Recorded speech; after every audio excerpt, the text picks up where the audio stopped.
കർത്താവിൻ്റെ അതിപരിശുദ്ധമായ നാമത്തിന് നന്ദിയോടുകൂടി സ്തോത്രം ചെയ്യുന്നു.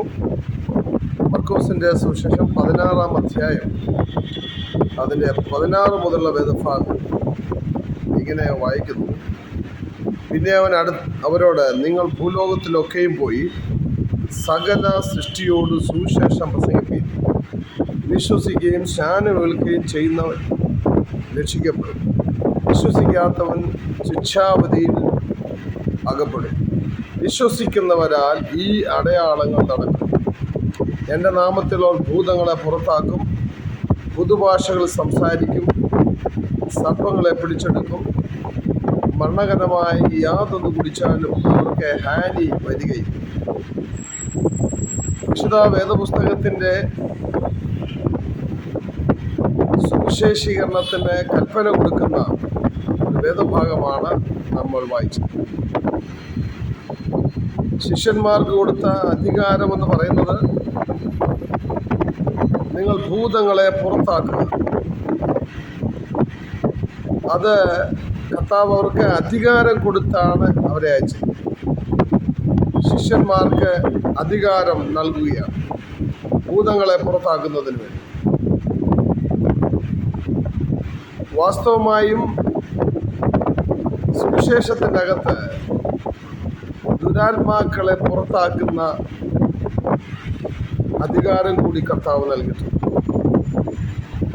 എന്നാൽ പലപ്പോഴും നമ്മൾ കാണുന്നത് സുവിശേഷ പ്രസംഗവും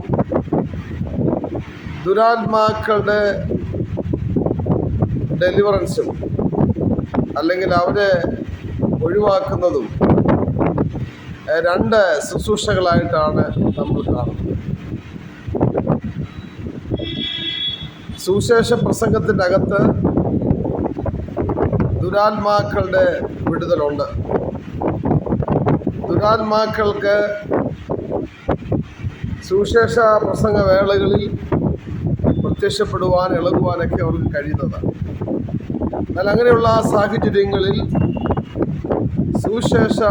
സുവിശേഷം പ്രസംഗിക്കുന്ന വ്യക്തികൾക്ക് തന്നെ ആ ദുരാത്മാവിനെ പുറത്താക്കുവാനുള്ള അധികാരമാണ് യേശു ഇവിടെ കൊടുത്തിരിക്കുന്നത്. എന്നാൽ നമ്മുടെ സുവിശേഷ യോഗങ്ങളിൽ, സുവിശേഷ പ്രസംഗ സന്ദർഭങ്ങളിലൊക്കെ ഇങ്ങനെയുള്ള ഒരു ശുശ്രൂഷയെ വേറിട്ടാണ് നമ്മൾ കാണുന്നത്. വിശ്വസിക്കുന്നവരാൽ ഈ അടയാളങ്ങൾ നടക്കും എന്ന് പറഞ്ഞിട്ടാണ് എൻ്റെ നാമത്തിൽ അവർ ഭൂതങ്ങളെ പുറത്താക്കും. പല മേഖലകളും നമ്മൾ സൂക്ഷ്മമായി പരിശോധിച്ചാൽ പല വ്യക്തിത്വങ്ങളും ദുരാത്മാവിന് അടിമകളാണ് എന്ന് മനസ്സിലാക്കുവാൻ കഴിയും. വേറെ ചിലരെ സംബന്ധിച്ചിടത്തോളം ദുരാത്മാവിന് സ്വാധീന ശക്തിയിൽ കഴിയുന്നവരുണ്ട്.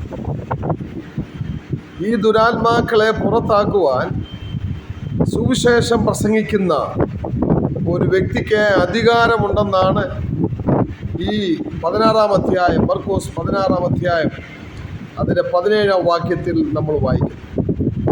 പിന്നെ എന്തുകൊണ്ടാണ് നമ്മുടെ ആൾക്കാർ, സുവിശേഷം പ്രസംഗിക്കുന്നവർ, ദുരാത്മാക്കളെ പുറത്ത് ഇറക്കാത്തത്? അങ്ങനെ ഒരു സന്ദർഭം സുവിശേഷ പ്രസംഗരുടെ മുൻപിൽ പ്രത്യക്ഷപ്പെട്ടാൽ ഒന്നുകിൽ മിക്കവാറും എല്ലാം കണ്ടിരിക്കുന്നത് ആ ദുരാത്മബാധിതനായ മനുഷ്യനെ ആ പ്രസംഗ വേദിയിൽ നിന്ന് ഒഴിവാക്കാനായിട്ടുള്ള നിർദ്ദേശം കൊടുക്കുന്നതാണ് കണ്ടുവന്നിരിക്കുന്നത്. നമ്മുടെ ഇടയിലുള്ള സുവിശേഷം പ്രസംഗിക്കുന്ന വളരെ കരുത്തന്മാരെന്ന് നമ്മൾ ചിന്തിക്കുന്ന പലരും ഇങ്ങനെയുള്ള സന്ദർഭങ്ങളിൽ ആ ദുരാത്മാവിനെ ഇറക്കുന്നതിന് വേണ്ടി ശുശ്രൂഷ ചെയ്യാതെ വചന ശുശ്രൂഷ ചെയ്ത് അവസാനിപ്പിക്കുന്നത് കാണുവാൻ കഴിയും. വാസ്തവമായിട്ടും സുവിശേഷ പ്രസംഗത്തിൻ്റെ അകത്തുള്ളതാണ് ദുരാത്മാക്കളെ പുറത്താക്കുക എന്നത്. പക്ഷെ എന്തുകൊണ്ടോ നമ്മുടെ സഭകൾ അതിന് ഒരു സാവകാശം കൊടുക്കുന്നില്ല. അതിനെ രണ്ട് ശുശ്രൂഷകളായിട്ട് കാണുകയാണ്. എന്നാൽ ദുരാത്മാക്കളെ പുറത്താക്കുന്നതും സുവിശേഷ പ്രസംഗവും